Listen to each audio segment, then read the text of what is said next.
So what we'll do, thank you so much, Beth. I always appreciate that. Because I always forget.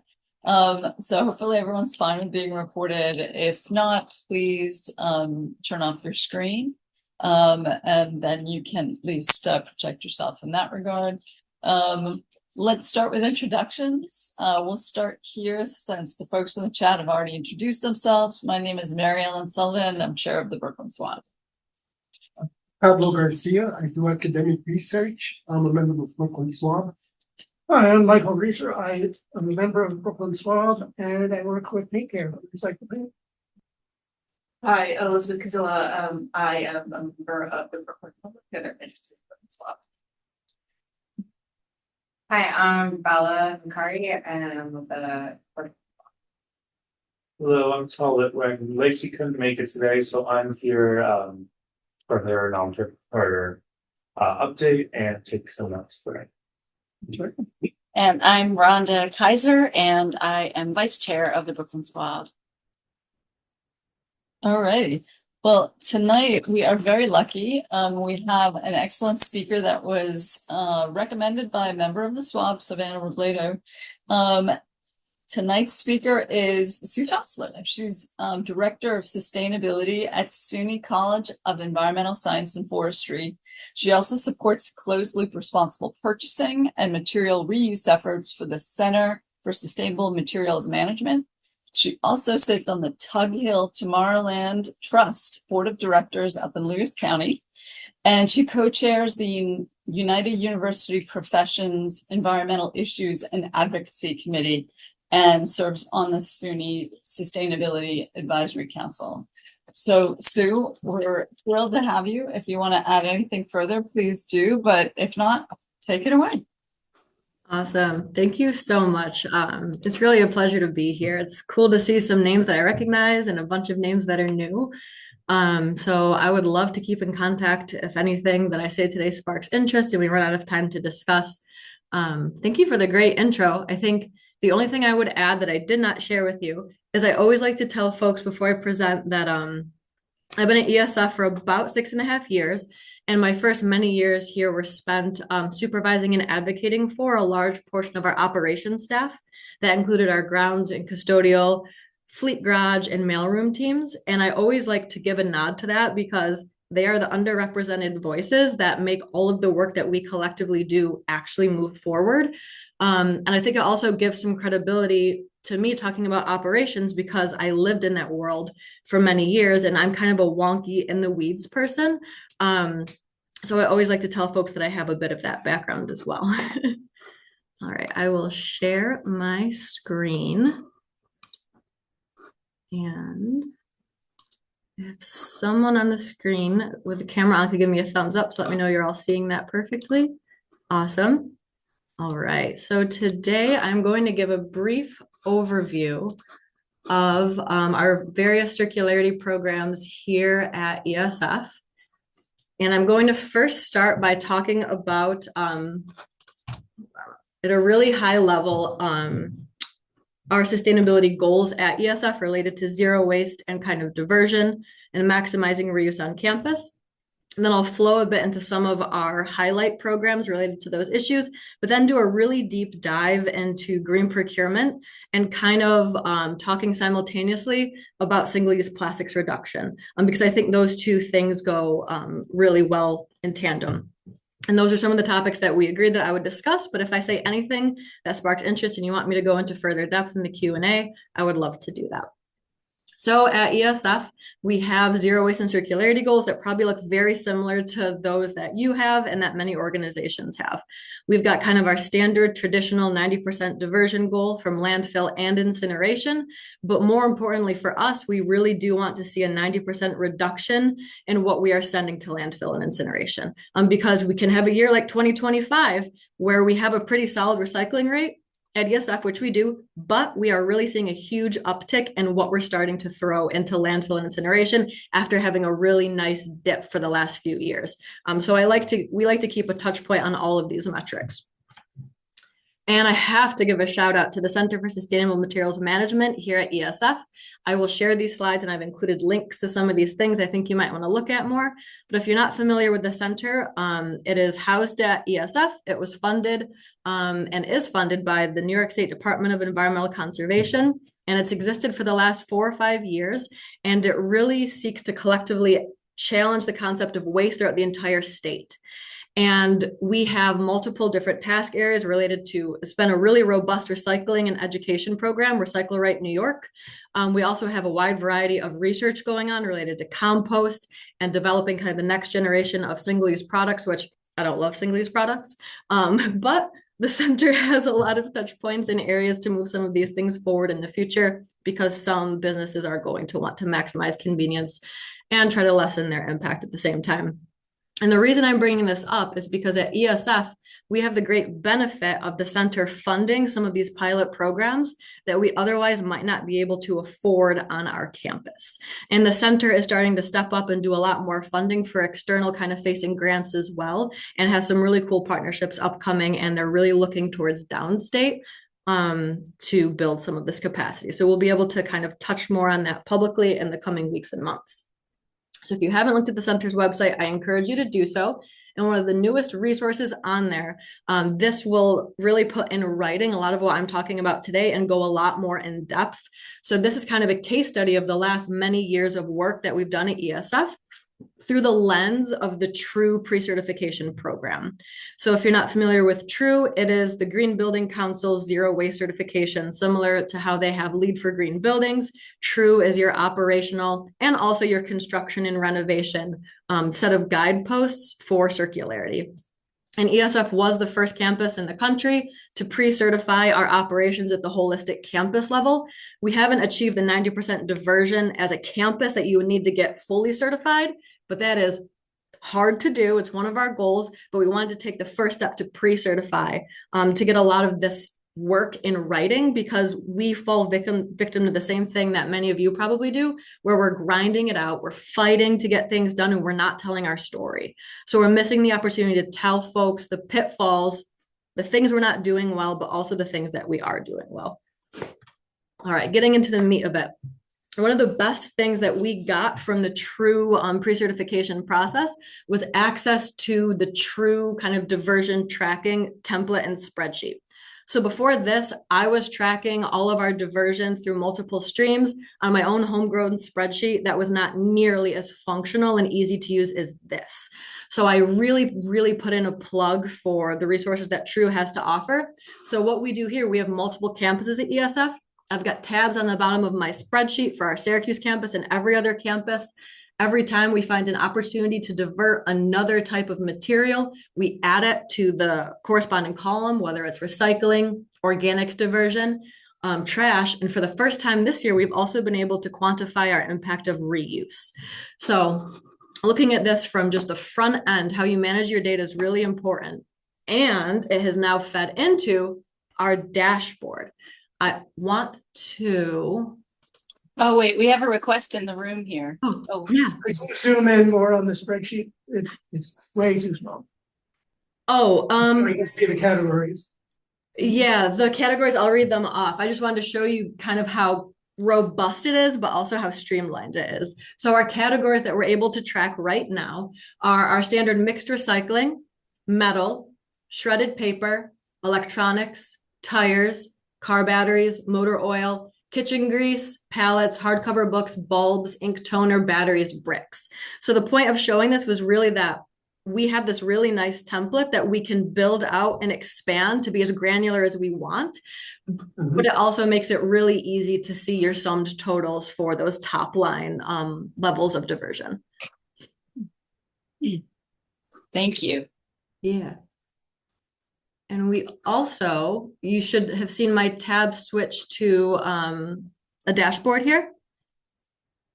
This is another thing that I've linked, and working with a company, Zabel, we've taken that detailed spreadsheet data, put it into a bit of a different format, and uploaded it into this integrated dashboard on our ESF website. So if you want to kind of dig into a lot of our program diversion by stream, by campus, by year, our baseline year is 2018, and you can follow that path up to 2024, and soon we'll have 25 uploaded. So basically what we've seen since our baseline year, our first intervention year was 2019, we've seen a 27% increase in our diversion rate. So we're standing pretty close to 56%. And that was up from a very embarrassing 29% in 2018, which was below the national average. And we've seen a reduction in landfill tonnage by about 22%. And that is campus-wide, including our dorm. So we're seeing a lot of improvement in some of our key metrics here. Okay, so shifting into how have we seen some of this success?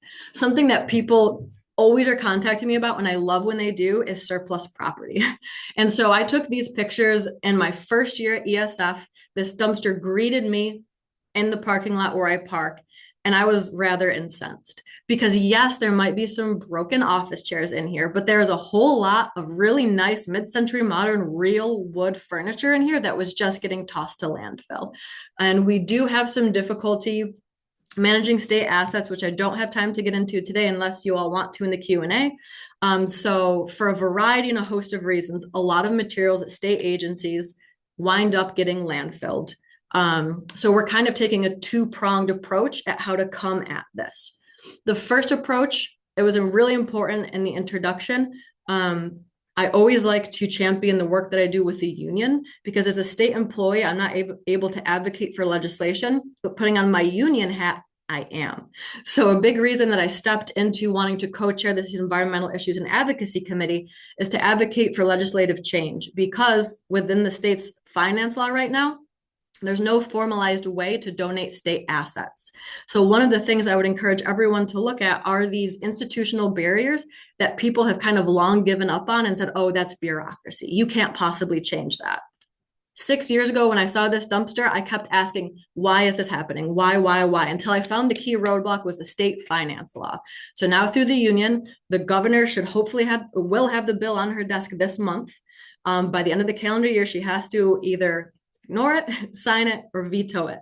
So this will cause a sea change if it is signed and how state agencies, including many of which that operate in New York City, operate and can interact with state-owned assets. So it will produce a formalized pathway to donate these assets if they can't be reused or sold. The other way that we're doing this is by modernizing our own campus process. And this is something we've seen great success working with the company Reaply. And I see Norm is on the call, and we're about to be entering into a partnership with iWasteNot as well to really digitize and for the first time ever be able to quantify the impact of reuse on our campus. So we launched our ESF Resource Exchange with Reaply in June of last year. And since that time, we've exchanged over 300 items.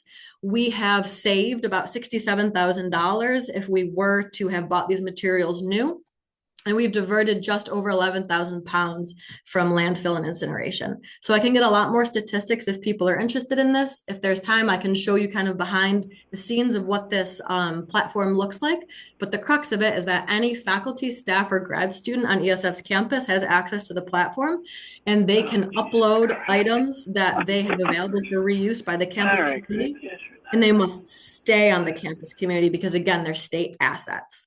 And then anyone in that group can put in a free offer to claim it to then reuse in their own space on campus. So our goal is to replicate this model that we've tested at ESF thanks to the center's funding and scale it across the SUNY system, and then maybe eventually to state agencies. So shocker, we're all on the same platform, and you could just toggle a filter and say, okay, if something's been posted for 30 days at ESF, open it up so every SUNY campus can see it. Then every state agency can see it. And then maybe instead of the state public auction being on Gov Deals, it can be with whatever company we're working with to do this. So we are working at the surplus property issue kind of from multiple fronts, thinking about not getting discouraged by bureaucracy and just coming up with some really creative technological solutions. Right, shifting gears a little bit to green purchasing and single-use plastics. And as I'm talking about green purchasing, I encourage you to think about kind of me talking about single-use plastics at the same time because there's a lot of analogs here.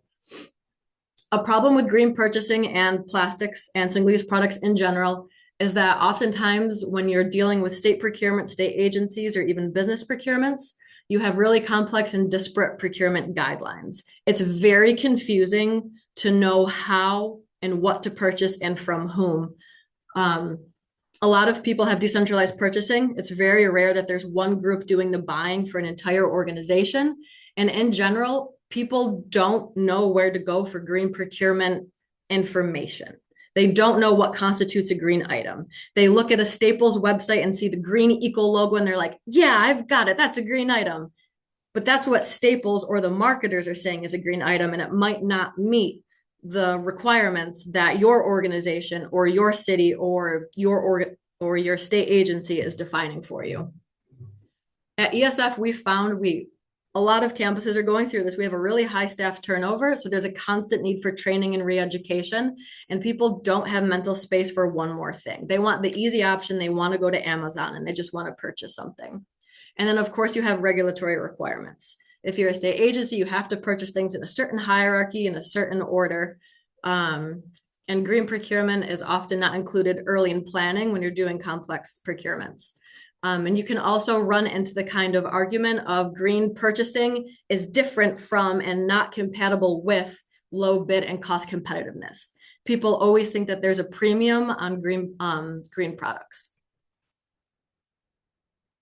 And something we're also running into with state agencies is that New York State, which I'll talk about this a little bit more, there's a lot of rules and regulations surrounding green procurement for state agencies, but the state doesn't make it super easy to follow that. There's a lack of contracts that are truly all green. So there might be a few products here and there on like a custodial contract that meet the green specs, when a purchaser might think, okay, this entire contract is green. So something we're really pushing for is to make it as easy as possible for the purchaser to pick the actual green item. And then of course, how do you track these things? What we did at ESF to understand our current state of things is in 2019, we partnered with Lawrence Berkeley National Lab to do an analysis of our 10 largest vendors by spend on campus. We did this in 2019 to avoid any weird COVID blips in procurement, because we really wanted to understand where are products coming from that people are purchasing right now. And we looked at about 2,000 products, and there were 305 of them that had a comparable category with what New York State defines as a green product. And I'll explain how New York State defines that in a moment. Of those 305 products, only 36% of them met the state's green guidelines. So I always like to say, and I like to be transparent, at SUNY ESF, a college that is completely focused on the study of the environment and sustainability, we still only had a 36% compliance rate with the state's own green procurement guidelines. So I like to share this to say, we're not getting it right, and we're supposed to be one of the leaders, and we still have so much room for improvement. So I don't want people to despair. And I think it's really helpful if we talk about the things we're not doing right, and we have honesty and authenticity, because that's how we truly learn. And I've run into some issues with that sometimes, because I realize sustainability folks have a different kind of risk tolerance and risk perception than perhaps campus leaders or a college counsel or a lawyer, because like they're there to say, ooh, this is really bad if we're putting out in the ether that we're not complying with state regulations. Whereas I'm here to say, we're not doing well here, but we're making these improvements, and here's how we can help you. So I always like to push sustainability people to keep being the advocates and the truth tellers, because we have access to data and the story to actually move these things forward. And what was really interesting that we found was the top 5 most compliant categories of products and the top 5 least compliant categories of products, in a lot of cases, were the same thing. So that shows that some people are sticking to the specs really well while others aren't. And that is because of decentralized purchasing. So we developed 2 policies, which are linked here. The first one was adopted in 2021. So before the whole SUNY system put out its single-use plastics ban policy and procedure, which happened 3 years ago. ESF adopted this, which was based upon the Post-Landfill Action Network's Break Free from Plastics pledge. So if you look at the policy and you've seen that pledge, you'll see a lot of overlap with those categorical areas. And it was reiterating at the time state policy, but going beyond it. And that policy banned the purchase of many single-use plastics with state funds on ESF's campus. We wanted to take it a step farther, and we created a zero waste and circularity policy as well in 2023. And again, this might be something that's difficult for those of you in the room to see, but I promise I will share all of this, and it is linked. So SUNY, I had mentioned, about 3 years ago, they banned many types of single-use plastics. And I know that's something that some of you are interested in looking at in your organizations too.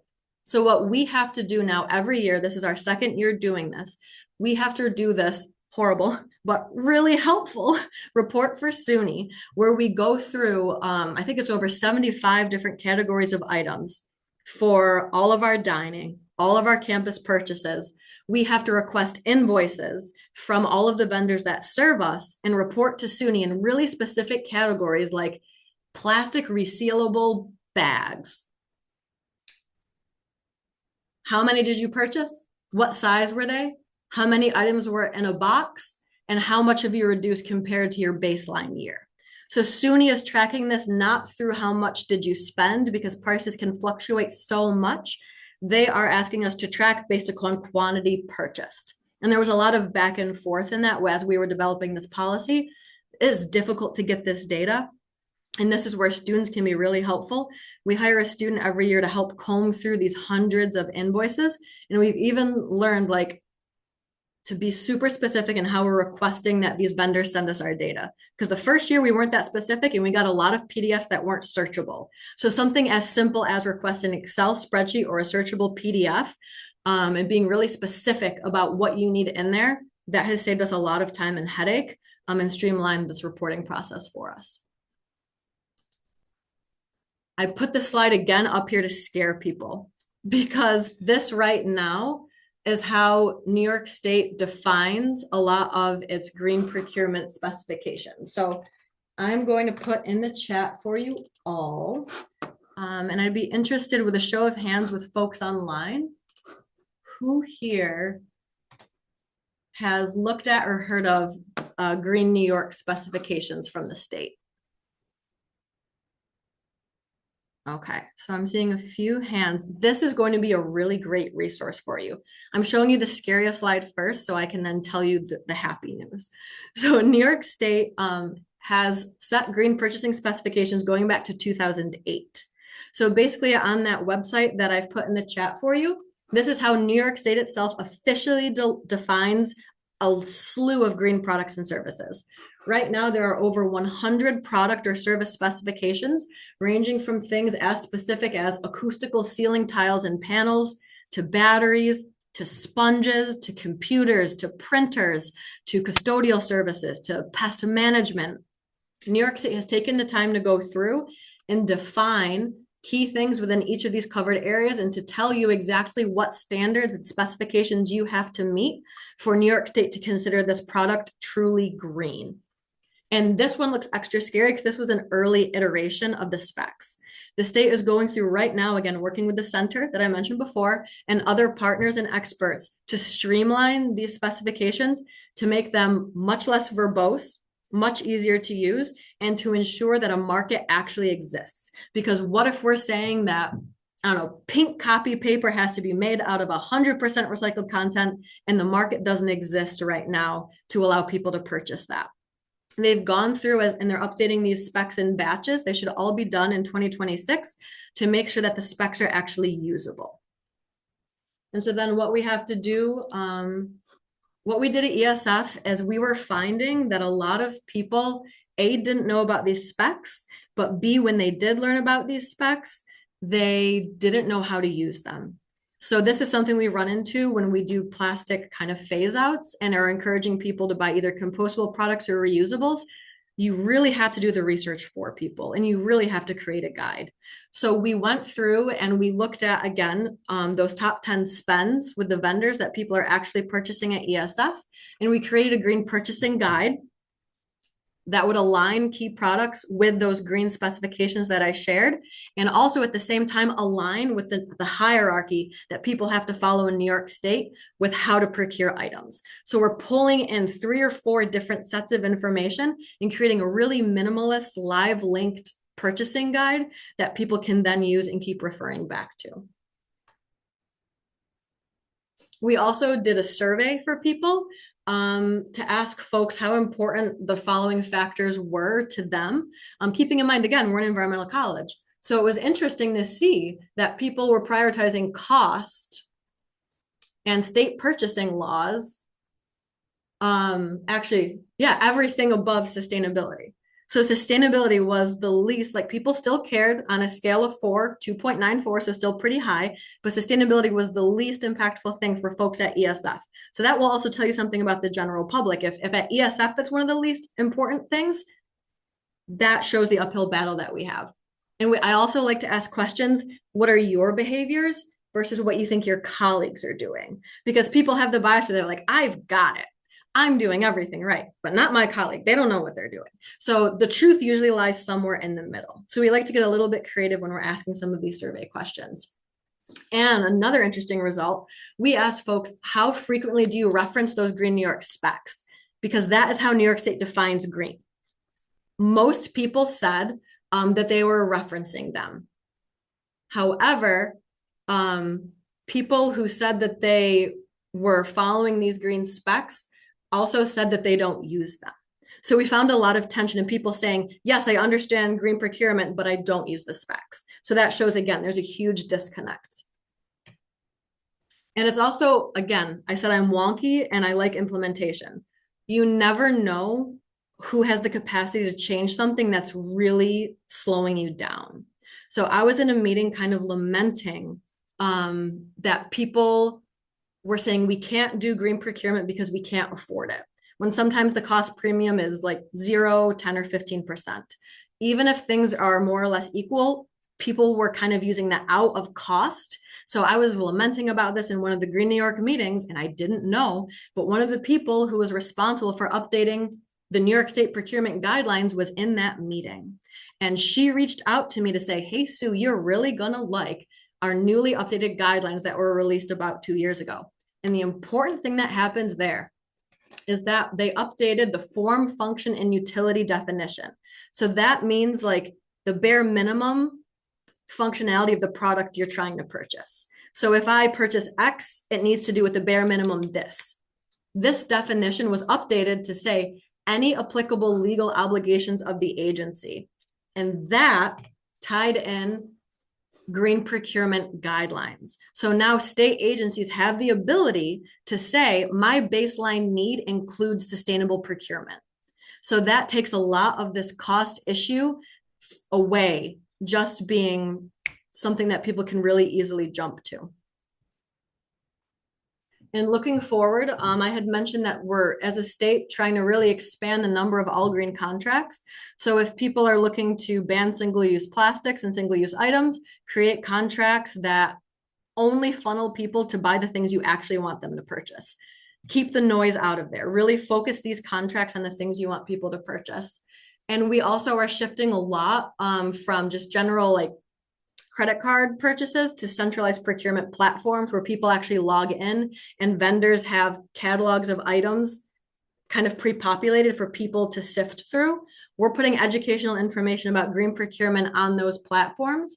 And we're also working with a lot of these key vendors like Grainger, eventually maybe Dell and Staples to self-identify products that meet Green New York standards. Because as I said before, a lot of these companies have differing definitions of what green is. So the first thing we have to do is all settle on and decide what a green product actually is, then make it easy for people to purchase it.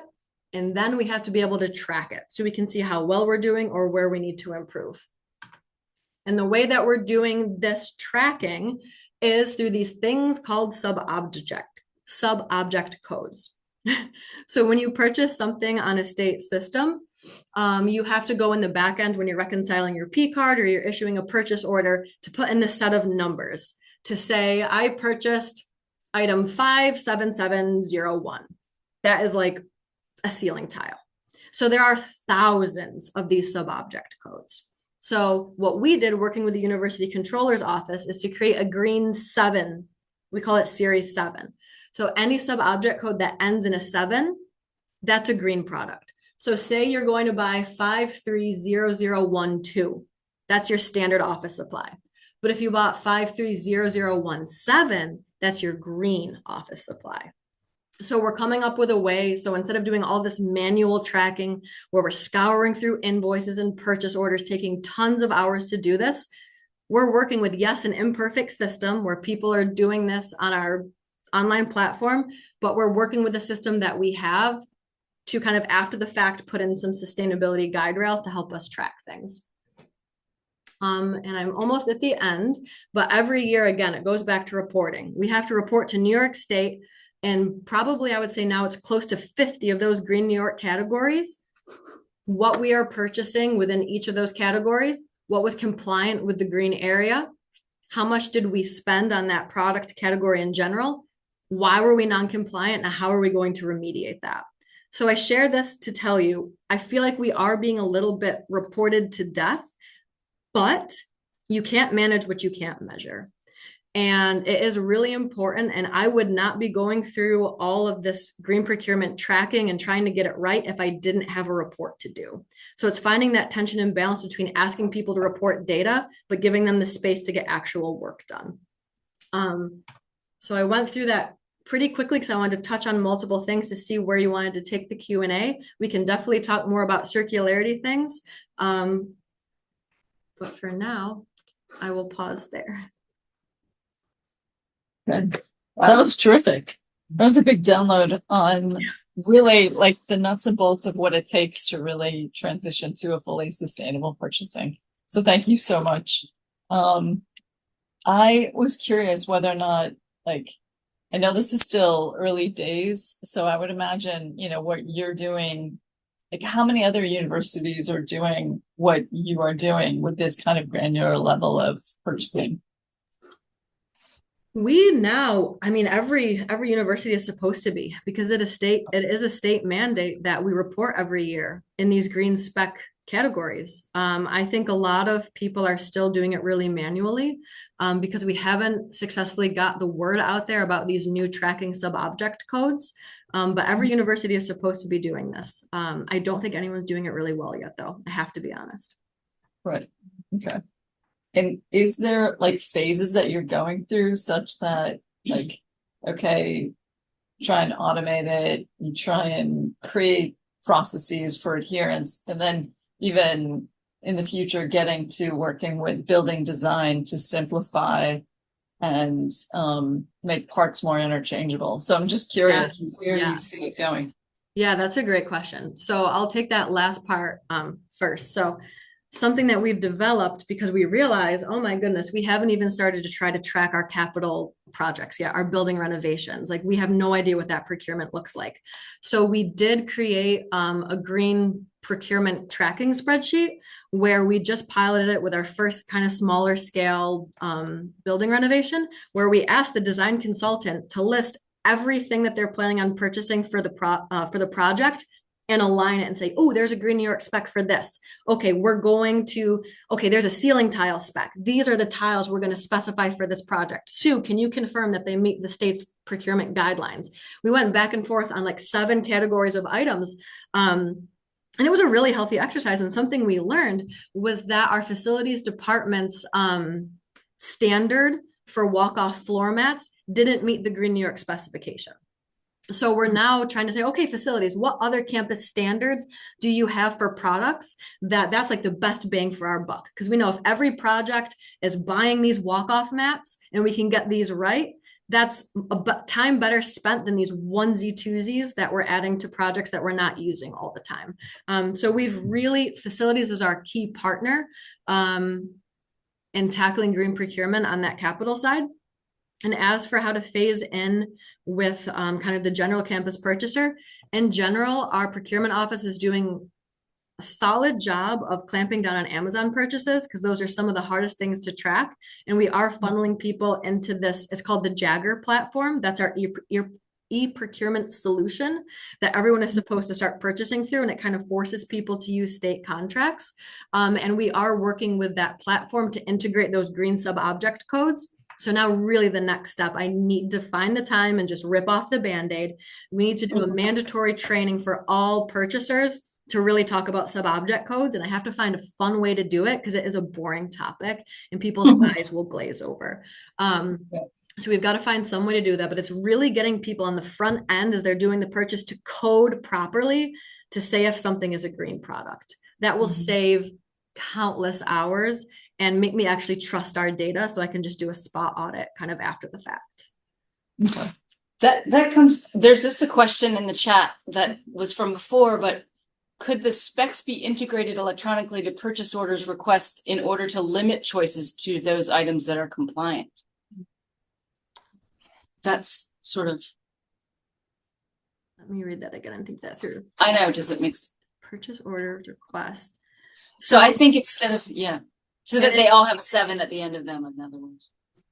Yeah, so what we're trying to do, because we know people will get really angry if we limit their options.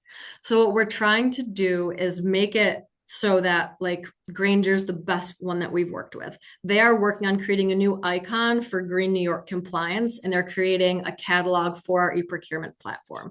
So we're basically just trying to facilitate it and make it as easy as possible for people to find those products. And in the past, actually, I did ask our business office, can we put on the purchase requisition form a checkbox for Green New York compliance or not? And I got a weird amount of pushback. And it's always, oh, we can't do this now. We have to do it later. And in my early days, I was like, okay, I commiserate. I understand that. I get it. There's all these priorities, but like later's never come. So I've been working at this now for almost 7 years, and we still don't have a damn checkbox for Green New York compliance.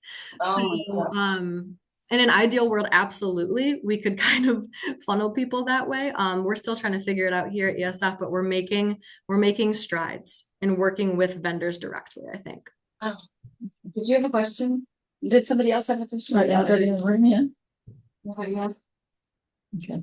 I have a question. Good evening. Thank you very much. This is very impressive presentation. I heard you talking only about Grainger making this e-procurement, but you sound like you are limiting the competition. I didn't hear places like other big places for GCs, general constructors.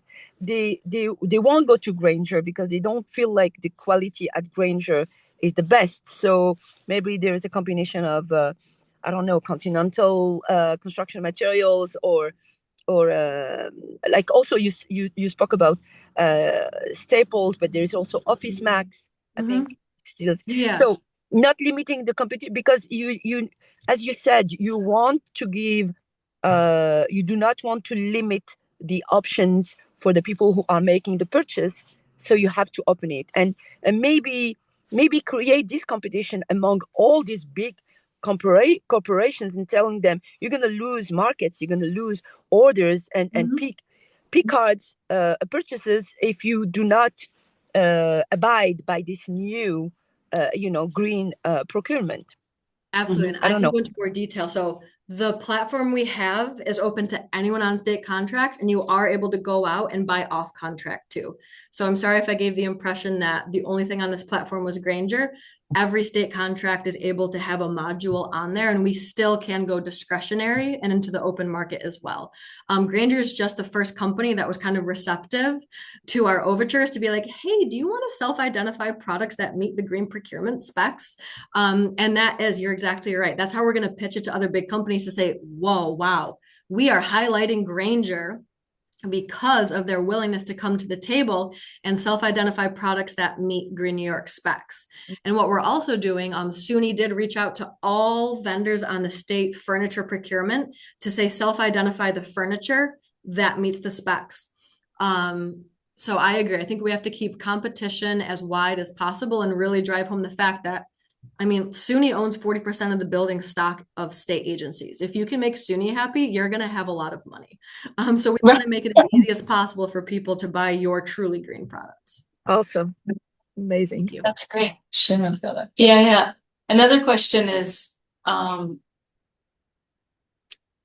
wait, what? Sharon's raised her hand. Oh, okay. Can I just ask in the next one that was in the chat and then we'll go to Sharon? Thanks for waiting, Sharon. And do you have any comments on building materials reuse plans? Or do you have, is that in your portfolio? Yeah, so building materials are interesting. We are trying to pilot one of the first deconstructions kind of through a state agency. As I mentioned, we have multiple campuses and we've got about 11 small structures. Some of them are wood timber frame, which is great for deconstruction.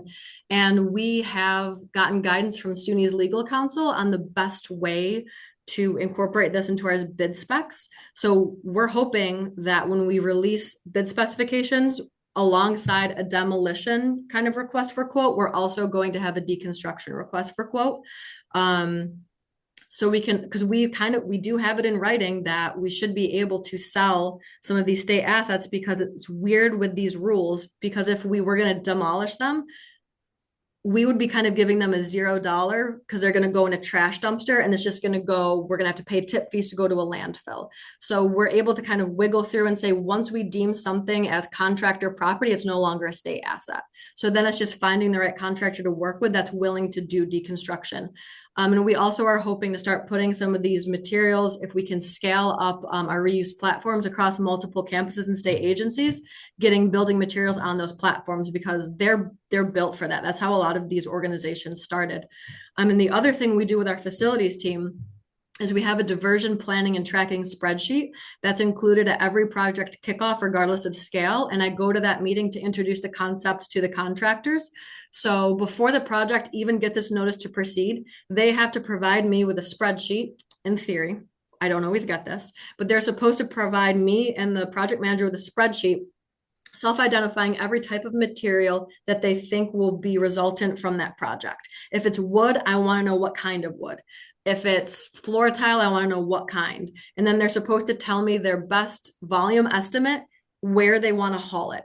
And then I approve the plan. And oftentimes, like we were doing an underground tank replacement, and there was a lot of asphalt that was resulting from that project.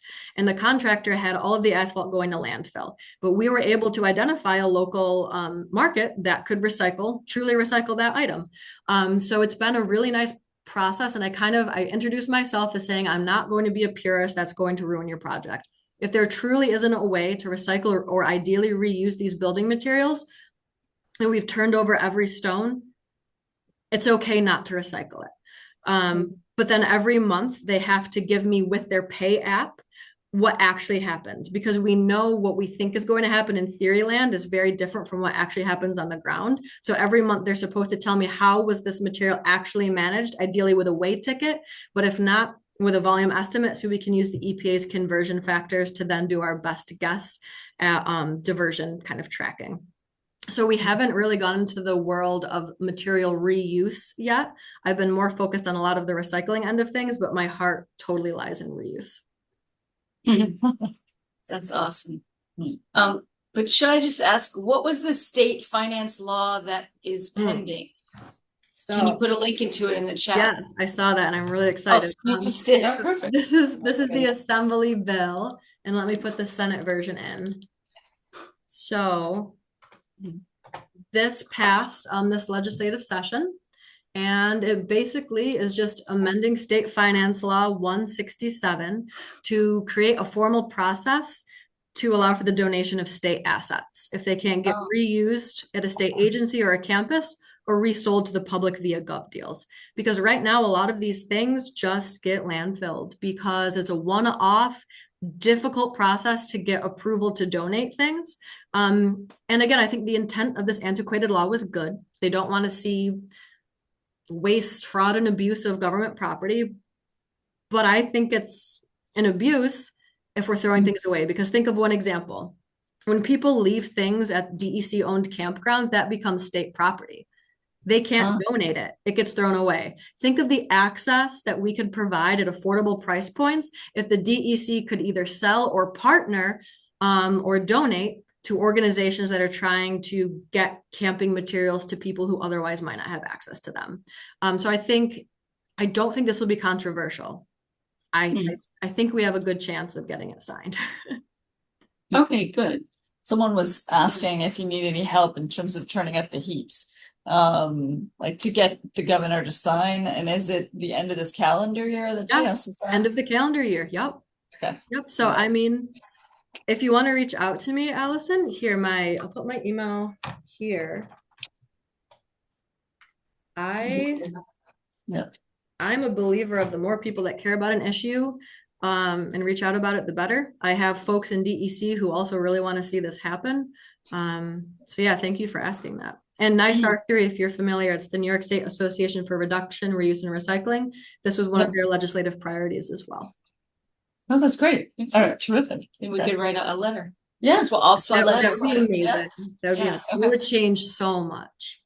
Yeah, That's so terrific. good. Okay. It's amazing how systemic Yes. your change really is, and you really show through procurement and otherwise what seems like boring, whatever ways that's really how it gets done. It's we have a systemic problem. It requires the systemic answers. So. Thank you. Yeah, I agree. And like sometimes, I mean, it is kind of boring sometimes. And I see people's eyes glaze over. And I'm like, but this is why it hasn't changed.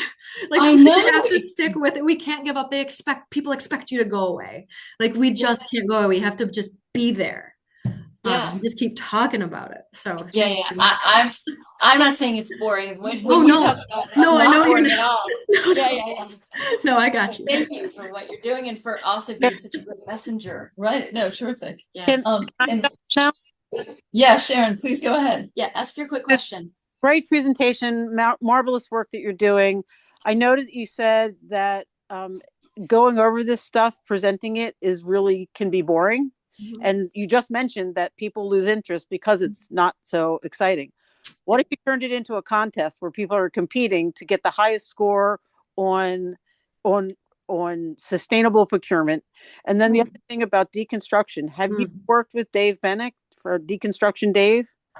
Yeah, so Dave is actually who we talked to first with this deconstruction project idea to say, what if you were to bid on something, like how should we structure this? Knowing we're going to have a competitive process, we're reaching out to different people, but we're so new at this. Like, do you have boilerplate templates that people like? And if anyone has this, crowdsource. I would love to. Like, if anyone has boilerplate templates and RFPs for deconstruction, any deliverables that you've gotten from other folks you've worked with deconstruction, so that would help us write our RFP, please send them my way. So yes, Dave was actually the first person I reached out to. And I love your idea of a competition. Yeah. I love that. People love to get points on their credit cards and all those things that you can do. So make it a point system. Make it like you have to go on to, like, I like the idea of an electronic link to the purchase orders. And not everything is going to be there. There's not always a sustainable choice. But if you have it graded, like the stuff from Grainger is like a 5, and the stuff from, another vendor is a 4. And they'll start like feeling like, oh, I'm going to get something for this. And then you have to like have some sort of, not just point system, but some sort of reward for, yeah. I love this because this will really kind of force people to use the sub-object codes.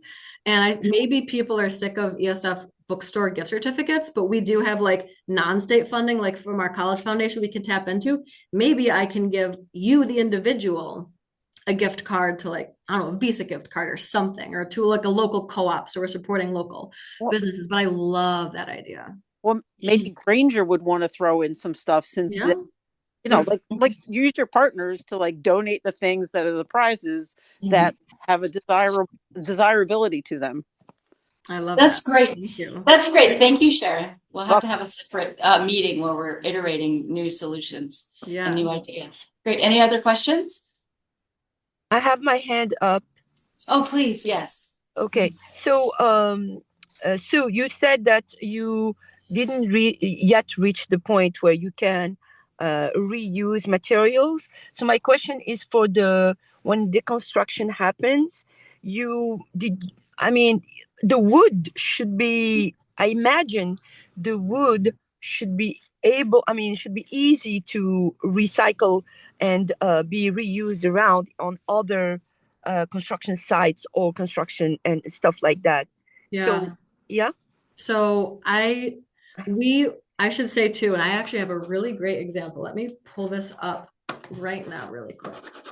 My mouse battery is dying. Okay, let me go to my trackpad. So this is on the top of my mind because, oh, if I can't find it quickly, I'm just have to just take you there. Anyway, one of our facilities guys, I didn't even know that this was happening. They just converted a storage space into a new workstation, and they used all recovered furniture, donated carpet tile, and basically the whole project costed $1,200. And I should also say too, we just did our largest gut renovation of it's the second oldest building on campus. And as they were doing the renovation, they maintained a lot of the beautiful things and restored them, like our hanging chandeliers, our spiral staircase, even a lot of the wood floors were reused. So within projects, our facilities department does a really nice job of storing and hoarding ceiling tiles, carpet tiles, wood to then reuse. So within projects on campus, I think we're doing a really good job. I just haven't quantified it yet. So now I'm working with facilities to say, hey, please tell me when you're doing really cool things so we can estimate this, so we can tell the story. That's one thing. The second thing is going back to using these things externally. It's this whole mindset shift of you can't donate a state asset and you can't sell a state asset through the unsanctioned process. People still really have it in their mind. That's why it's so important that we were able to get some of this in writing, saying once you turn it over to a contractor, it's contractor property. You've deemed that it doesn't have any more state value. It's then just finding the right contract and subcontracts and subhaulers even that are willing to partner with a donation organization like IRN or TagX Brands, who's a liquidator, who are then able to donate and rehome these things. So it's going through like 3 stupid little hoops to jump. But it's just basically saying this is no longer state property. It has no value. Contractor, we're going to get it in writing that you're going to do the right thing here, and we're defining the right thing.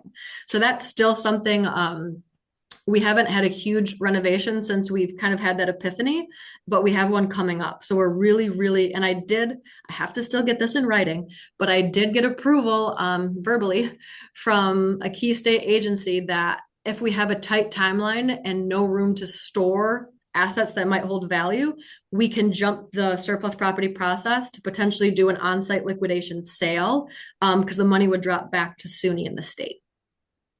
That's great. A lot Awesome. of good Thank you. solutions. Thank you so much. All right, Sue, that has been terrific. And I know that we've taken you at least 5 minutes past No, your, this is great. Thank you for sticking with me. I know it's Oh. dense. Thank you all so much. Well, this was fascinating. It was really interesting to hear like all the hoops that you have to go through in order to create this process that then works by itself. So really appreciate it. All right. All right. Thank you.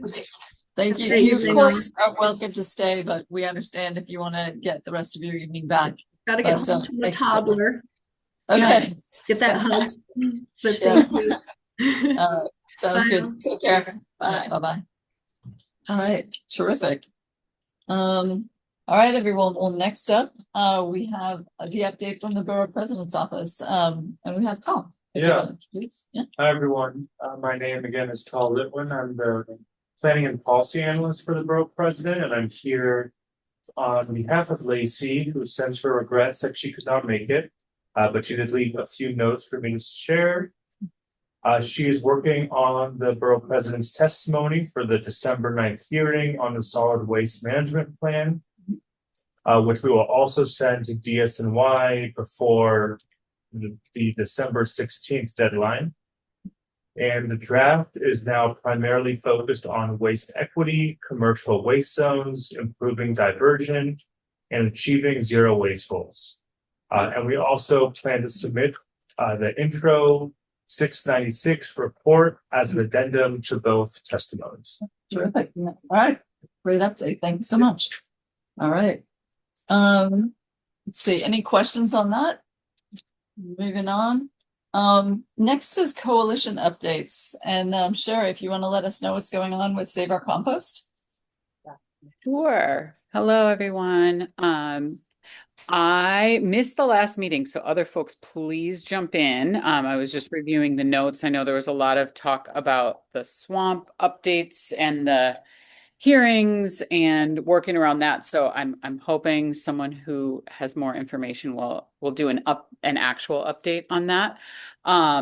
But that was the big focus. We actually only had one meeting last month because of the holiday last week. So we're due to meet again next week, if not before, I don't know, because of the hearing that's on the 9th, which is Tuesday. So the city council has their first hearing on the swamp on Tuesday. And then there was a couple other just community group events that got shared. One thing I'm just wondering if anyone on this call, I wasn't able to make it, but one thing that was shared at the meeting was that the Mayor's Office of Food Policy and Department of Sanitation held an event called Maximizing Food, Designing Systems to Utilize Surplus. So I don't know if anyone was able to actually go to that event or knows about it, but I thought I would put the call out in case anyone was there and could do a quick summary of that. Yeah, that's my quick 2-minute thing. Anyone, again, I'm sure several people on this call were also there. So if there's anything to highlight, in addition to the swamp, let me know. So. Thank you, Sherry. I know, Rhonda, you were there. I was there. A while ago. Yeah, it was a while ago. And then there was a Brooklyn Borough President's conference on food sovereignty right after that. It was a really good meeting. There were lots of great organizations and 2 different panels where they talked about big systemic change. What things the DSNY spoke on a panel, and then some organizations that are working at in Hunts Point to get food distributed that's been considered not really surplus, but considered not sellable, but it actually is quite edible and usable. So they get that out to people and they're able to track it. So it's quite high tech in terms of what they're able to do. And then there were breakout groups where there was a policy breakout group and, you know, messaging and different things like that. So it seems to be good and seems to be more of a beginning than just a one-time thing. Perfect. And the goal of it was to get, I think just get people together on this. The Mayor's Office of Food Policy is quite robust and very, very forward thinking and have been just excellent in stuff that they're doing. Okay, true. All right. Thank you so much. I will add, thank you for that summary because I was sad to miss it. Kiana Mickey, who's been in the food urban ag world a long time, is the director there. And Evan, who some of you might remember from Brooklyn Borough Hall, Evan Burr is also working at that office as well. So, yeah. I thought he was in farm urban ag for some reason, but yep. Great. That's great. He was. Yeah. Okay. All right, terrific. Next up, reusable NYC. William, I'm not sure if there's an update. Yeah, there wasn't a meeting this month. There will be one tomorrow. Okay. Cool. Yep. Okay. Yeah, it seems like we're on that schedule now. They've pushed it to like the same week as our meeting, so I think we're off schedule. Well, they also didn't have the one last month at the time that they normally do. So. Okay. All right. Whoops. Okay. Next up is the executive committee. So just wanted to give everyone an update on things that are going on. But before I dive into that, I think that we probably have quorum, I'm hoping. And was wondering if we could do a quick vote on the November minutes. Would anyone like to make a motion to accept the November minutes? I move to accept the November Rhonda, minutes. excellent. A second? Anyone? Anybody online? Second? Michael. All right. So Michael Okay. is seconded. Thank you. So let's have a vote for those that want to, approve the minutes. If you could raise your hand electronically online or here in the Brooklyn Borough office, that'd be great.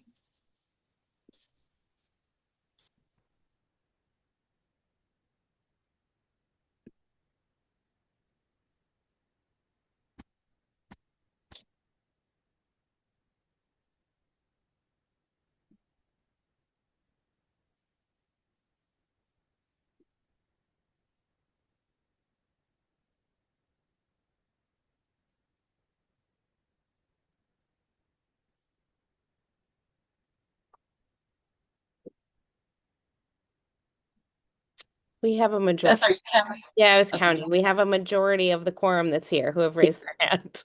All right, good. Any no votes? You abstain, Yeah. Pablo abstain. Any abstention? Pablo, Jason, Bella, I'm sorry, I don't do anything.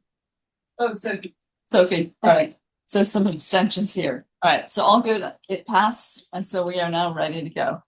Okay, as you know, it's still like all swamp all the time. We're here at the Brooklyn SWAB, and I just wanted to give you a view of what is going on, what the timing is. Let's see if you can see my screen. I'm going to try and put it into slideshow. There's really just one page I want to show. This is really just the visual with the new timing based on the new deadline for public comments from the DSNY. So you all know that I think the Friday before the Monday deadline, we heard from DSNY, I think in the afternoon, that they were pushing the deadline to January 16th. So it's still a bit compressed based on the holiday schedule, but we are going to work with it, and we are going to be able to come up with testimony as well as conduct a hearing. So based on that, we are having our ongoing theme testimony sessions. On the 4th, we have reuse and repair. So if there's anyone that you want to make aware of the meeting, please do so. The calendar invite is in the Brooklyn SWAB calendar, so please feel free to reach out. On December 11th, our focus is on increasing diversion across all recyclables, mostly metal, glass, plastic, paper, and textiles. Then on December 10th, the Manhattan SWAB is going to focus their presentation on their assessment, or basically the SWAB collective assessment of the swamp at a high level. It's going to be in a PowerPoint presentation, discussion style. So it's certainly not testimony ready, but at a high level for discussion purposes, I think it could be a very interesting discussion. So for those, if you have availability, please join. Manhattan is both live and virtual, so it should be relatively easy to check in with that one. In terms of the cross swab hearings, I checked in with Bronx today, and they're still going forward with December 6th hearing. They're also having an info session on the Bronx swab. I've updated it within the agenda, so if anybody wants to go and see how they're running their hearing or get more information on issues within the Bronx, you can do that on Saturday, December 6th from 10 to 4. And then Brooklyn and Manhattan are going to join forces and going to be running a hearing either January 6th or January 7th. It's going to go, it's going to be 2 parts. It's going to be from 10:30 to 1 in the afternoon. That's going to be at Center Street in Manhattan. And then in the evening, we're going to have a virtual session, probably from about 5:30 to 6:30 for those who can't take time off of work. And if it needs to go beyond 6:30, we can definitely handle that, but really want to make it as accessible as possible. And then within that time, we're going to be working on our testimony and also packaging up all the hearing testimonies so we can meet the deadline of January 16th. As you all know, the Sanitation Committee of the New York City Council in its current configuration is going to have the first hearing on the swamp on December 9th, starting at 10 a.m. From our understanding, they're saying that this is going to be the first out of at least 2. But again, we don't know for sure.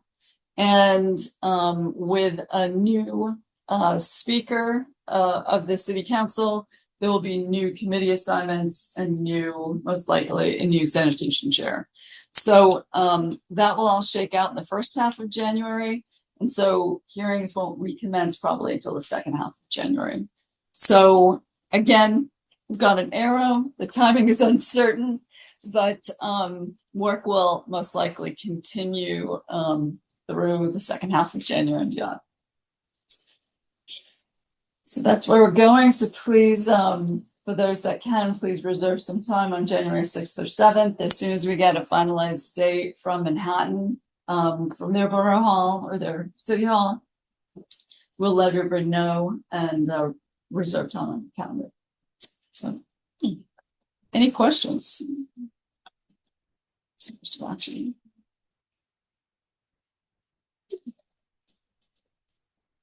No? All right. Stop sharing.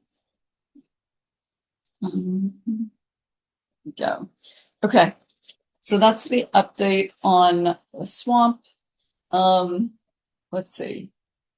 Really, I think that's about it. Again, if there's any way for us to make it easier for you all to forward the testimony sessions to anybody that you think would be interested or a good speaker, please let us know.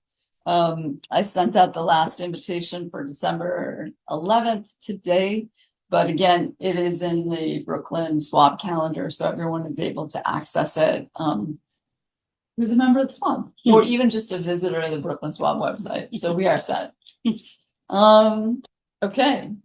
With that, let's see. Let's hear from the legislative committee. Uli, if you wanna, and if you would be so kind as to provide an update on what's happening with the legislative committee. Well, we didn't meet last month, so we really don't have an update this month. I think I'm not sure if we obviously will be planning to meet before too long, but I don't know that there's a date set yet. Right. Yeah, we're working to finalize the date. We are going to be putting forward testimony before the December 9th hearing. So we'll get that out as quickly as we can. I think the holidays just make it challenging. And so it's in a bit of a rough state. And once it's finalized, we'll get it out to everyone for a vote. So bear with us, please. Next up from the outreach committee. And do you need? Yeah, it's for us. Okay. Okay. Oh, great. Because I'm so visual. Yeah, you and me both. I understand. I love your Gantt chart. Okay. Yeah. All right. I don't know what's in the chair. But Okay. Yeah. Sorry. no, it's not on you. You did what you need to. I heard computer and Okay. approvals. So it looks like a Gantt chart machine. Oh no. It's kind of fun. You want to send that? No, it's fine. I'll just talk through it. Okay. And I'll get it fixed for next time. Really, three things. First was reiterating what Mary Ellen just shared. So this Thursday and then the following Thursday, outreach is helping amplify the swamp sessions. So if anyone wants to help with outreach ahead of those, feel free to reach out. And then likewise for the early January cross swab hearing in support of the swamp. We're also working on a one pager that any of us can send out to folks to solicit testimony for the hearing as well, to make it really easy for folks to register for that. Secondly, we shared at a prior meeting that we've started spotting the containerization efforts for the community district to pilot, which is targeting primarily schools in the neighborhood, Fort Greene, etc.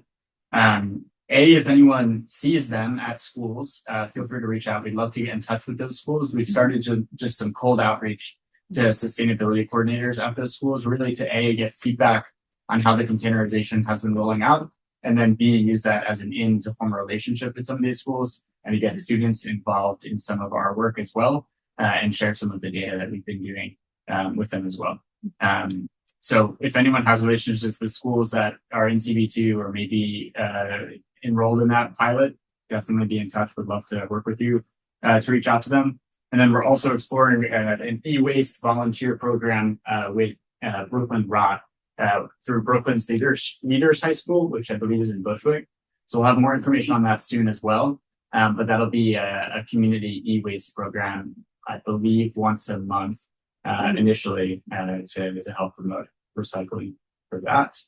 And then finally, we're also organizing a tour to Circular Services, formerly Balcones, formerly Sims, in early 2026. I'm working to finalize a date now, and then I'll distribute that to folks and have a sign-up form, both for members of the SWAB and I guess community members of the SWAB, and then also for community board members who are interested in attending that. So more details to come. I think we can host up to 35 people. So it would be awesome if we filled that. If there's more interest, we can always schedule another one. And then our next meeting is on December 15th. So anyone interested, that's on the calendar as well. It's at 6 p.m. But I'll send out info ahead of that. Terrific. All right, thank you so much. Yeah. Allison, if you're on the call, if you can give us an update on the organics committee. Yep, I'm here. Hi, everybody. We have another meeting next Monday. At last month's meeting, we did talk about, the issue of that's when the SNAP benefits were cut and, what can we do in that whole space of, trying to get more people to donate food. I'm glad Sherry asked about that conference. I really wanted to go, but I was unable to. So I did get a follow-up email with some of the presentations, like they link to some of the presentations. If anyone wants to get that, I can send it. But, so we were kind of brainstorming like ideas on, what role can we play in it? I think I brought this up at maybe the outreach meeting too. Is it anything we can do to expand the network of community refrigerators? It seems like a lot of refrigerators have gone away, and I don't know why. I don't know. I don't think there's like one, it's like a very informal network. I mean, it's not like the city. I mean, tell me if I'm wrong, because I really don't know. It's, there's no formal network of them, it's anyone managing them. But the reality is we throw out so many working refrigerators in the city. And if we could place them in, churches or whatever. So I don't know if that was part of that conference, but I'm going to be following up with Alyssa at DSNY, who manages their food portal. I have a call with her, I think, later this week. But if anybody has any ideas on that, would be great. What else? I guess the other thing I brought up at a meeting was I've been on the email list for Crystal Hudson's Rat Task Force because, I see the connection between rats and promoting composting. I mean, we've been talking about it for years. So they recently sent a letter to Mamdani asking for containerization of all waste citywide, in addition to asking for him to reinstate the rat czar. And I basically responded saying, well, just remember, we already have a containerization program for rat food. It's the curbside program. So, and I told them about our trash dash and stuff like that. They were definitely interested in hearing from us. And I just got a email that their next meeting is Tuesday, the 9th at 6, which is always a conflict with a meeting for me. But I know Jason and Mary Ellen, I'll send you that email because it would be great. I may be able to go for 15 minutes, but maybe I'll talk offline with Jason if he wants to like demo the dashboard and stuff like that. And I guess the only other thing I would ask, I mean, I don't know if anybody's heard anything new or different about composting, how people are doing with composting in their buildings, but as you all kind of go out to, your holiday gatherings and things, I would love for you to try to ask, more people outside of, our bubble about how they're doing with composting and their building and see if, we can learn, we can get any new learnings about what kind of help people need. So kind of like, crowdsource our own feedback on the program. I think that's it. Perfect. Thanks so much, Allison. Suzanne, if you're on the call, it'd be great to hear from you about the NYCHA committee. Oh, sorry, I did miss the last meeting of the NYCHA committee. There's a meeting coming up this Thursday at 5:30, so I don't really have anything to report myself. Okay. Totally understand. Thanks so much, Suzanne. All right. With that, I think we move now to announcements and then the open floor. In terms of announcements, just put down that, as always, Master Composter certificate information is available. And anyone who's so inclined can sign up and start work towards completing your certification. Also, I mentioned the Bronx SWAB info session and SWAB 26 testimony hearing on December 6th. So if anyone's interested, you can register at the link. Taste of Waste holiday party and screening is also going to be on Saturday, December 6th, starting at 8:30. It's going to be in Bushwick, so you can check that out. There's going to be a sustainable holiday night market, December 12th, also in Bushwick at 381 Troutman. Manhattan SWAB is holding a holiday party on the 13th of December. Everyone is invited. Again, you can sign up at the link. And Big Reuse is opening a second store. We talked about this last time in Bushwick, very close to the sustainable holiday night market party. Coincidence, we don't know. Anybody else? Any other events that they want to share or discussion? Brooklyn College has opened up 3 sites now for composting. Yes, one was by the food arm of the mayor's office. They opened up one of Nando's boxes. I'm terrific. The School of Sustainability has their own teaching compost area, and then there's the community composting, which is outreach to the neighborhood, but it's and they're supposed to reach out to get the recommendation that Nando has. This is the 3 bin system. Also, are you gonna add something? I have a few things. Okay, go ahead. Oh, so I don't know if you noticed, but the Sanitation Foundation announced their new Trash Academy, and the deadline is in January. So, I've been to the Trash Academy. I don't know, a few people have. Yeah. I recommend it. It's really interesting. Yeah, you really get some firsthand insight into how trash works in New York City. You bring in textiles. Yeah. Yep. I also want to mention that now Paint Care has 71 paint drop-off sites in New York City where people can drop off their leftover paint, and you can find a drop-off site near you at paintcare.org. And last but not least, there's another reason to come to the live meeting. This is a New York Recycles calendar, fresh back from NYSAR. The artwork is created by students from across the state who enter a contest, and we choose 12 to 1 for each month and a couple others. And I have a few right here to give away. So for those of you who are here, I hope you will take them and give them to the people who are not here. That's nice. M&M's and calendars. Thank you. Yeah. Also, just to say that on the December 10th SWAB meeting, the Q SWAB, Brooklyn SWAB, and Manhattan SWAB will be holding an everything you wanted to know about the Swamp 26 draft, but we're afraid to ask session, providing context and continuity for over 33 years of swamps and programs. So, do you want to add anything about that? A further explanation about the December 10th Manhattan SWAB meeting. Okay. Yeah. So basically the Manhattan SWAB meeting is going to be that everything that you want to know about the swamp, but we're afraid to ask.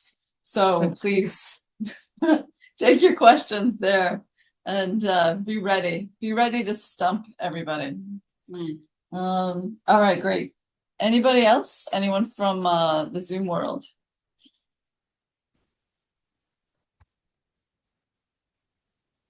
I have a few questions. I don't know if this is the right time in the meeting to ask, not related to the swamp or the other things. Okay, I think so. No, go for it. Okay, hi everyone. Eventually I will show up in person, promise. A lot of us got these postcards from a company called Ridwell, and they had various meetings in what they thought were the, I guess, most recyclable neighborhoods. They had it in Greenpoint, in Fort Greene, and Park Slope. I wonder if anyone has gone to those meetings. And it's for those that don't know, it's like a commercial money-making, organization. But they have figured out how to find like people who can reuse, who can make different things that we would either put in recycling or trash, and make it into other things, but they have a viable way of doing things, apparently. And they seem to want to make a inroad in New York City with like cool people who are into this stuff already. So I want to know if anyone went to any of those meetings, or, I mean, I'm not going to pay money so that they can pick up my stuff. Like I was telling the guy, I know where to recycle my wine corks in Brooklyn. I don't need to send it off. But I think they, beyond like, you know, they were kind of, I thought they were kind of slick and into marketing and publicity, you know, like that. But I think they had some good ideas and good strategies behind that. So I guess I want to know what people thought. I asked the guy who was presenting, the owner, did he see possible connections where he could work with municipalities to kind of share some of this work? And yeah. Anyway, I'll be quiet if anyone has anything to say about this. Well, Debbie sent an email. Maybe you want to talk about it. You've done a little investigation. She sent an email to the listserv asking about it. Do you want to add anything? You're muted. Yeah. Yeah. I also went to a meeting of Ridwell, and what I was really concerned about was the way I took the kit, and believe me, I could fill it up so easily. They're collecting two kinds of plastic. That's what the kit had. It's one is like the very the thicker plastics that we can't recycle at all, food packaging, a lot of that, and one is the very thin plastics that we can't fill up, the plastic film type of plastics that we can't put into our recycling. So so what I was concerned about is like if they were doing any chemical recycling, and they assured me that with these products, no, they're not doing any chemical recycling. It's stuff is being physically recycled into other products, and they gave the names of some of the companies that they're working with. The one thing that I was, you know, that kind of caught my attention, which I didn't understand how they could do that without using chemical recycling, was the pharmaceutical bottles. And they're not doing that in the New York area yet, I don't think. But they take pharmaceutical bottles and they turn it into a resin. So to me, that sounded like something that was maybe more chemical recycling. And I have the names I can put in the chat of the companies. You can actually look at their websites. You know, it did have a little bit of a slickness, and it does cost money. So the kit cost $30, but I ordered it because I was very curious and I wanted to try it out for myself. And I like I said, I could already fill up the plastic film, which is like number 2 or number 4, and the multi-layer plastic, which is usually number 7, is what they said. So those are things that we're not recycling at all in New York City. So that's why I thought, I'll try it. I'll try anything to get rid of this stuff. So, and not let it go to landfill. So that was my thought. Yeah. They talked about a company called Trex. I believe it's TREX. I could be wrong. So they take the film, the very thin, like the saran wrap, the plastic bags that stores aren't supposed to give us anymore, but still do, things like that. And there used to be places in New York, like CVS, Rite Aid, all had these boxes where, you know, you could collect your stuff and bring it. But so many people put trash in there, or the store didn't like empty it out or make it available to the company, you know, so it got put in the regular trash. So, but they still have it sometimes in Home Depot, but it isn't like a regular thing. And you really have to make an effort to take it to Home Depot. And maybe the receptacle will be there and maybe it won't. But maybe that's an area, since everybody has this very thin plastic that Debbie mentioned, maybe we can advocate for collection sites for that, just like there's paint, there's e-waste, there's textile recycling that aren't part of our day-to-day situation, but maybe that can be incorporated. No. Okay. Question. Betty, did you say paint? She was saying to have centralized sites the way that paint is. She was using that as an example. Oh, I see. I thought you said they were collecting. No, you're like, that's No, just like we know that there's a place we could bring paint. Like, can we bring our plastic films somewhere? And that's not something the city is interested in because it doesn't take very much space and it hardly weighs anything. So why should they, it just goes in everybody's trash and the landfill. Yeah, Union Market collects film. That's the only thing. So does Target once in a while. Oh, Yeah, a lot of them do. I'm always skeptical though. So I think, yeah, I understand the value of, I don't know, paying someone who says they're going to do it right, but I don't know. At the same time, I agree that when it's free in New York City, probably not going to do it. So yeah, but interesting. And I know that Trex, I think Rhonda and I were having a conversation. If you build a deck in New York City, you're required to use Trex to comply with the fire code because you cannot have flammable materials on the roof. So Trex is a real world thing that you have to use in New York City. So it's nice to see it kind of loop in that way. So although in a rural area that I go to, so many people donate this stuff that they actually, the Trex company has donated benches, like park bench type of things to the community, to place where, they need public seating, because a lot of people do donate these plastic films. So there can be a connection to a community. I think when you ask if anybody else goes to an info session, you have to list all of the kinds of things that like chemical recycling, advanced recycling. There's like a lot of different names. And in fact, when I did a quick Google search, it said, no, Trex doesn't use chemical recycling, but it did when it added advanced recycling, they did say that they use that, which is not mechanical recycling, as I understand it. So it's a little, it's not allowed everywhere. So I don't know what's the market. And look, we're getting a DEC fact check here. Oh wow, okay. Thank you. Yeah, Paul, if you want to make any comment about what you're sharing, that would be great. Or if you all do any audits to ensure that the companies are actually correctly recycling. On Governor's Island, they're doing. Oh, you're on mute, Paul. Sorry.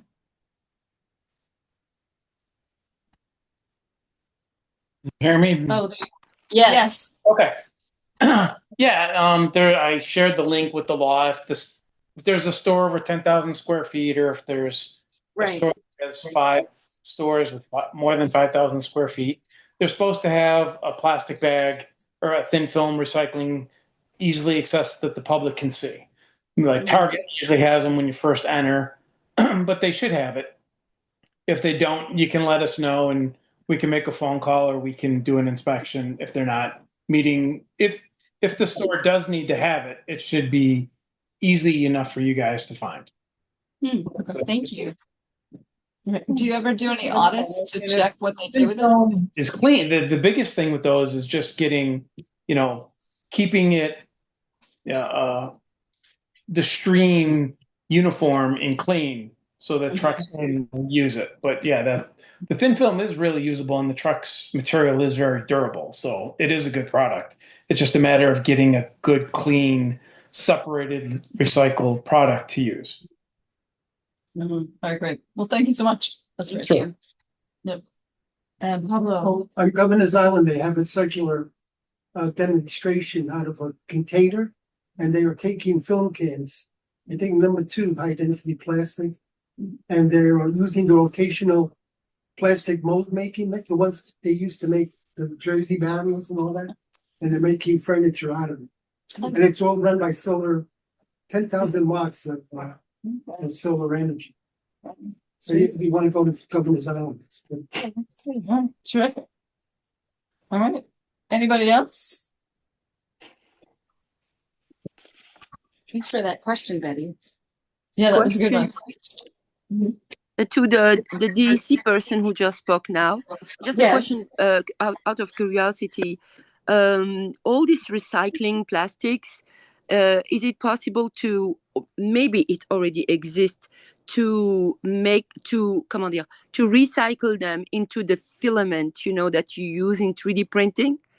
Was it done? Is it being done? Anybody knows?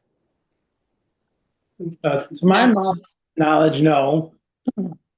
It's not a law. I know there's some there's some DIY stuff, but it's not required by New York State law or anything like that. Okay. There are videos on Instagram of people, especially in third world countries, that take plastic bottles, spin them into like a cutter that cuts it into very thin strips, like a continuous strip because it spirals, and then they melt it into a filament that can be used in 3D printing. But I don't know if that's every type of plastic that exists or just the PET that's in water bottles. Okay, cool. I'm going to look for these videos. Thank you, Sharon. De rien. Merci. All right. Well, thanks so much, everybody. I think that's a wrap for this evening SWAB. It was a good one, good presentation and great questions. So thanks so much, everyone. Have a great night. Good night. Good night, Thank you. everyone.